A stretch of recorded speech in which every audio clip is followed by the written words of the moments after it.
And one thing we have to remember is that nothing we ever do, nothing we ever say, nothing we ever present will ever add to the power of the gospel.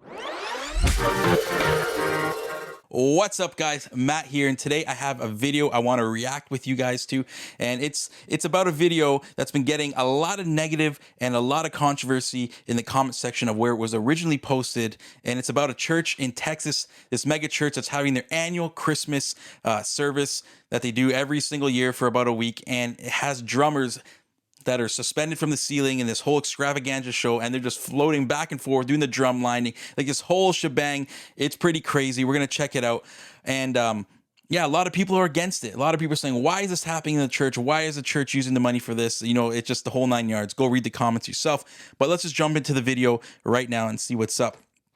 All right, so this is the original clip that was posted. I don't know if this is from the original account, but let's just check out and see what it's all about.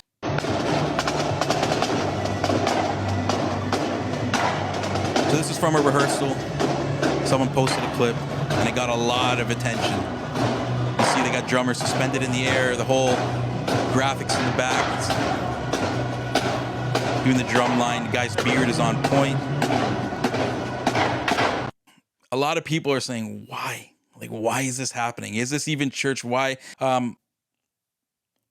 This kind of reminds me of a commercial that I saw. Come on down and try out American Christianity. But no, honestly, that commercial was made kind of to poke fun at stuff like this. Not condemn it, but just kind of expose ourselves of saying, hey, this is where we're at with this whole mega church thing. And honestly, I think that this is one of those moments. So, but let's just keep going.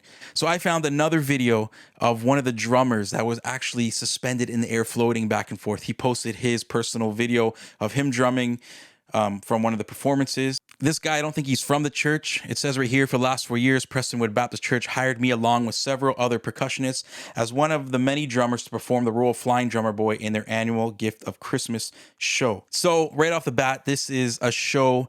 This is not their regular church service. So that kind of, I don't know. I don't want to condemn it, but I don't want to also say, oh, that's cool. It's a Christmas show. Let's just get that straight. It's a Christmas show. It's not their Sunday service, but let's just see what it's about and we'll keep going. So anyways, this guy is a freelance drummer. I want to respect his copyright and performance, so I'm not going to be playing any of the audio. We're just going to kind of scrub through here and there.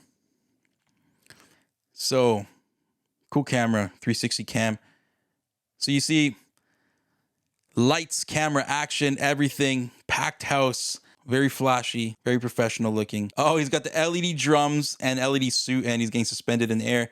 All right, let's scrub through a bit more. Lasers, everything going on. Honestly, this looks very well done. Very professional. You got the guy floating through the air. So it's a performance, guys. It's a performance. He's drumming his thing. Everyone's drumming their thing. Let's give credit where credit's due first. These guys are professional drummers. Let's not hate on these guys. These guys are just doing their job, and these guys are good at it. But a lot of people are like, should this be happening in the church? This isn't a church service. Like it said, Christians can have entertainment. It's not like we can't do anything fun. We know there's nothing inherently wrong with doing something like this. I don't think it's not sinful. At least I think so. But would this be the method of outreach, sharing the birth of Christ, that I would choose? No, not at all. I would never vouch for something like this, as cool as it is. I honestly think that the church in the United States is starting to really, especially the mega churches, are starting to water down their approach. And, you know, it's becoming entertainment. Yeah, people are coming here, hearing about Jesus and hearing about the story. And it is what it is, man. It might plant some seeds in people's heart. It might not. But at the same time, it's like we've become this consumer-driven type of church where it's like people want to come and be entertained, but we should just become and be wowed by the word of God, because the gospel alone is enough to pierce our hearts. We don't need all these flashy lights and all this kind of stuff like this to present the gospel. Is it a sin to kind of leverage something like this to present the gospel? I don't really have an opinion on that, because who am I to say that people aren't going to discover Jesus through this? You know, it's one of those things where it's like, it's a gray line, but I don't think it's necessary. I think this is a waste of time. I think it's very cool. I think I would enjoy this show, but you wouldn't see me endorsing something like this, because honestly, Like I said, the gospel in itself is enough. Let's just preach the gospel. Let's get people in and hear from the word of God.